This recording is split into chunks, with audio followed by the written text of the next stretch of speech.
കൊച്ചി ഇപ്പോ പഴയ കൊച്ചിയൊന്നുമല്ല.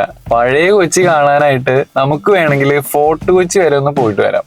ഫോർട്ട് കൊച്ചിയിൽ കാണാനുള്ളതിനെ നമുക്ക് രണ്ടായി തിരിക്കാം. കപ്പലൊക്കെ കണ്ടിരിക്കാൻ പറ്റിയ നല്ലൊരു അടിപൊളി ബീച്ചും ചീനവലയും കുറച്ച് സ്ട്രീറ്റ് ഫുഡും ഒക്കെ ആയിട്ടുള്ള ഒരു സൈഡ്, പിന്നെ ഉള്ളത് പഴയ കൊളോണിയൽ കാലഘട്ടം ഓർമ്മിപ്പിക്കുന്ന തരത്തിലുള്ള കുറെ കെട്ടിടങ്ങളും സ്ട്രീറ്റുകളൊക്കെ ആയിട്ടുള്ള മറ്റൊരു സൈഡ്. ചൈനീസ് ഫിഷിംഗ് നെറ്റ്, നമ്മൾ ചീനവല എന്ന് പറയും. ഒരുപാട് പേരുടെ ഒരു സ്ഥിരം ഹാങ് ഔട്ട് പ്ലേസ് ആണ് ഈ ഒരു ബീച്ച്. വൈകുന്നേരങ്ങളിലൊക്കെ അടിപൊളിയായിരിക്കും. കൊച്ചിൻ പോർട്ടിലേക്ക് പോണ കപ്പലുകളൊക്കെ നമുക്ക് ഇവിടെ ഇരുന്നാൽ കാണാം. ഇതൊക്കെ പഴയ കപ്പലുകളുടെ സ്റ്റീം ബോയിലേഴ്സ് ആണ്.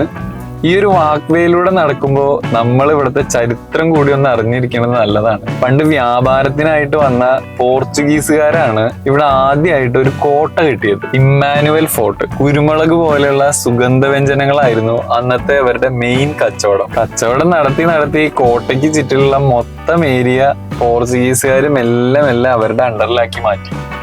അന്നത്തെ കാലത്ത് അവര് പണിത ബിൽഡിങ്ങുകളും പള്ളികളും ഒക്കെ ഒരു പോർച്ചുഗീസ് ശൈലിയിലാണ് അവരുണ്ടാക്കിയിട്ടുണ്ടായിരുന്നത്. പിന്നീട് വർഷങ്ങൾക്ക് ശേഷം പോർച്ചുഗീസുകാരിൽ നിന്ന് ഡച്ചുകാർ ഈ ഫോർട്ട് കൊച്ചിയുടെ നിയന്ത്രണം ഏറ്റെടുത്തു. അവരിവിടെ കുറെ മാറ്റങ്ങൾ വരുത്തി. പോർച്ചുഗീസുകാർ പണിതിട്ടുണ്ടായിരുന്ന ഇമ്മാനുവൽ കോട്ട ആദ്യം തന്നെ അവർ തകർത്തു. കോട്ടയുടെ ഒരു ചെറിയൊരു ഭാഗം മാത്രമാണ് ഇപ്പൊ നിലവിലുള്ളത്. അതിലൊരു ഭാഗമാണ് ഈ ഒരു ബാസ്റ്റിൻ ബംഗ്ലാവ്. പിന്നെ ഡച്ചുകാരെ തോൽപ്പിച്ച് ബ്രിട്ടീഷുകാരെത്തി. അങ്ങനെ പോർച്ചുഗീസ്, ഡച്ച്, ബ്രിട്ടീഷ് ഒക്കെ ആയിട്ടുള്ള ഒരു മിക്സ് കൾച്ചറാണ് ഇവിടുത്തെ എല്ലാ കെട്ടിടങ്ങൾക്കും സ്ട്രീറ്റുകൾക്കും ഒക്കെ. ഇന്നും ഇതൊക്കെ നല്ല രീതിയിൽ തന്നെ മെയിൻറ്റെയിൻ ചെയ്തു പോകുന്നുണ്ട്. ഈ ഒരു പഴമ തന്നെയാണ് ഇവിടുത്തെ പ്രധാന ആകർഷണം. നമ്മുടെ നാട്ടിലത്തെ ആൾക്കാർക്കൊപ്പം ഒരുപാട് വിദേശ സഞ്ചാരികളുടെ ഒരു പ്രധാന ഡെസ്റ്റിനേഷൻ തന്നെയാണ് നമ്മുടെ ഈ ഒരു ഫോർട്ട് കൊച്ചി. ഓരോ സ്ട്രീറ്റുകളുടെയും ഭംഗി ആസ്വദിക്കണമെങ്കിൽ നമ്മൾ നടന്ന് തന്നെ കാണണം. ഫോട്ടോഗ്രാഫിക്കൊക്കെ പറ്റിയ ഒരുപാട് സ്പോട്ടുകൾ ഇവിടെ ഉണ്ട്.